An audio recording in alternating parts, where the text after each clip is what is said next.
세계 곳곳의 기후위기 소식 살펴보는 시간이죠. 기후 리포트. 노광준 PD 나왔습니다. 안녕하세요. 네, 안녕하세요. 오늘은 어느 지역의 어떤 소식일까요? 오늘은 운전을 하면서도 만날 수 있고 걸어가면서도 만날 수 있고 자전거 타면서도 만날 수 있는 도심 가로수에 대한 얘기. 아, 가로수요. 예, 아마도 이 얘기가 좀 가로수를 바라보는 관점이 조금 이렇게 달라지게끔 하는데 좀 기여를 했으면 좋겠다 싶은 네. 생각을 하면서 젊음의 거리 홍대 거리가 있는 서울 마포구로 한번 나가보도록 하겠습니다. 홍대 앞이요? 예, 홍대 앞에 무슨 일이 생겼어 이게 아니라 생길 것 같은 일에 대해서 한번 보도록 하겠습니다. 혹시 우리 동네 기후변화라는 사이트 혹시 알고 계신가요? 예전에 PD님 얘기해 주셨던 것 같은데 네, 안 찾아가 봤습니다. 예, 지금도 아주 활성화가 돼 있어가지고요. 지금도 이제 검색창에서 우리 동네 기후변화 이렇게 치시면 네.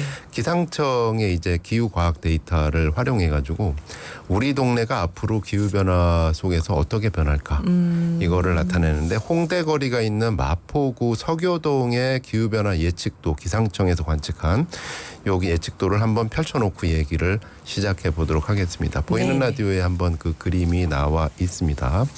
자, 여기가 서교동입니다. 홍대가 이제 동교동도 붙어 있고 서교동도 서교동. 붙어 있는데 서교동이 쫙 이렇게 나와 있습니다.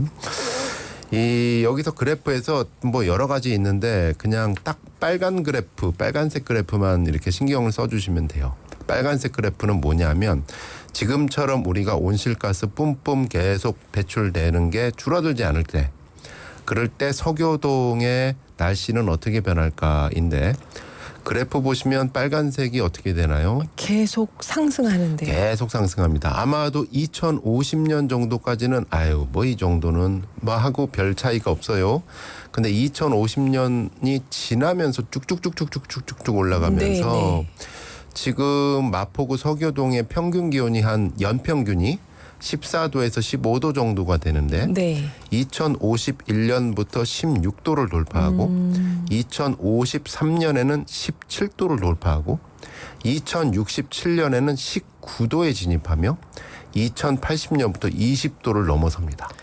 이 평균 기온은 PD님이 왜 아기 체온하고 똑같은 거다 그러셨잖아요. 네. 이게 1도 올라가면 정말 많이 아픈 건데. 예, 평균 기온이 이 정도로 쭉 올라간다면 어떤 일이 생길까요? 20세기 후반에 홍대 앞 거리의 가장 더운 날 최고 기온은 43.7도가 예상됩니다. 거리에 서 있질 못하겠네요. 예, 지금보다 한 7.7도가 올라가는 거고요. 더 무서운 건 폭염일수, 열대야 일수인데 지금도 폭염일수가 너무 늘었다라고 얘기하시잖아요. 네네. 지금이 한 33일가량 돼요. 그런데 15년 후인 2040년에는 서교동의 폭염일수가 50일이 되더니 네. 2080년에는 107일이 됩니다. 1년 365일 중에 107일이 폭염일수가 되는 거예요. 자, 2080년이 되면은 최고 기온 40도도 넘고 폭염일수가 107일이 된다라고 하면 네. 나이로 봐서 지금 이 방송 듣고 계시는 분들 중에서 이제 지금 제가 이제 5학년이거든요. 네. 그러면 그때쯤 홍대 거리를 다니는 분도 계시고 안 다니시는 분들도 계실 그렇죠. 거예요. 알 수 없죠. 그때까지 예. 다닐 수도 있죠. 근데 분명한 건 지금 홍대 거리를 활보하고 있는 젊은 세대는 그때쯤 분명히 60대, 70대 정도. 네. 예, 그때도 청춘이죠. 예, 그때 되고 있고요. 그들의 아이들은 중년 네. 또는 막 취준생이거나 이렇게 하고 있을 그렇겠죠. 겁니다. 그러면 43도 폭염에 1년에 100일 넘게 지속되는 폭염이 쏟아지는 홍대 거리에서 그들은 어떤 삶을 살고 그들의 할아버지 할머니였던 우리를 향해 어떤 생각을 할까요? 예.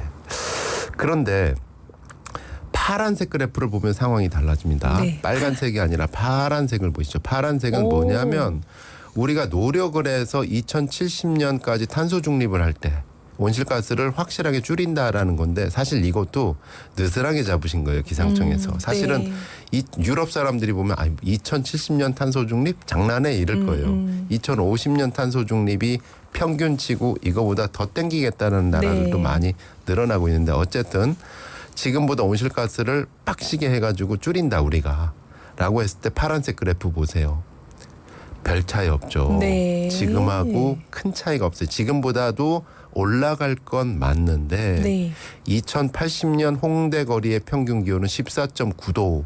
지금하고 큰 차이가 안 납니다. 올라가긴 견딜만 올라가지만. 하죠, 이 정도면. 일 최고 기온이 39.2도 높긴 하지만 43.7도보다는 낮습니다. 그쵸. 네.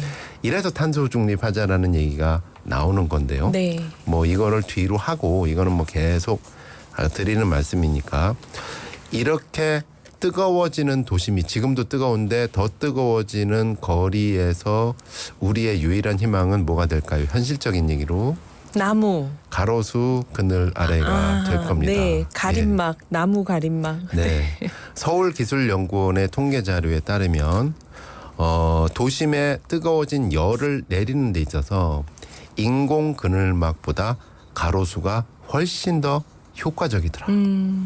지난해 7월부터 4주간 서울 홍대거리가 있는 마포구 그리고 종로거리가 있는 중구 일대를 현장 조사했대요. 네. 그랬더니 가로수 그늘이 있는 곳이 주변보다 약 15.4도가 낮더라. 오. 인공 그늘막이 있는 곳은 주변보다 8.4도가 낮더라. 네. 확실히 한 2배 정도 가로수 그늘이 시원한 거죠. 네. 그래서 이렇게 보시면 앞으로 홍대거리뿐만 아니라 우리 동네도 한번 검색해 보시면 아마도 비슷한 수치가 나올 거거든요. 네. 이렇게 뜨거워진 도심에서 가로수를 우리가 어떤 관점으로 볼까? 저는 고맙다. 건강했으면 좋겠다. 너도 뜨거워진 날씨에서도 잘 견뎠으면 좋겠다. 이런 생각을 하는데 여기서 우리 오늘의 기후 청취자들이 잘 기억하고 계시는 가로수 가지치기 논란이 시작이 됩니다. 네. 다음 사진 한번 띄워주시죠. 자, 가지치기에서 마치 가지는 치는데 너무 세게 가지를 쳐서 마치 군대 가는 신병의 머리를 바리깡으로 확 밀듯이 네. 그런 가로수들 아마 여기저기서 보셨을 겁니다. 이름하여 닭발 가로수. 정말 그래요. 진짜 닭발처럼 끝에 굵은 가지 조금만 남겨놓고 다 잘라버렸죠. 이게 보는 이의 어떤 그 마음을 아프게 할 뿐만 아니라 네. 외관상의 문제가 아니라 가로수의 건강하고도 연결된다라는 자료가 나오는데요. 지난 2021년에 윤재갑 의원실이 전국에서 해마다 가로수 16,000여 그루가 고사하고 있는데 그 원인이 과도한 가지치기로 보인다. 네. 라고 데이터를 제시를 했습니다.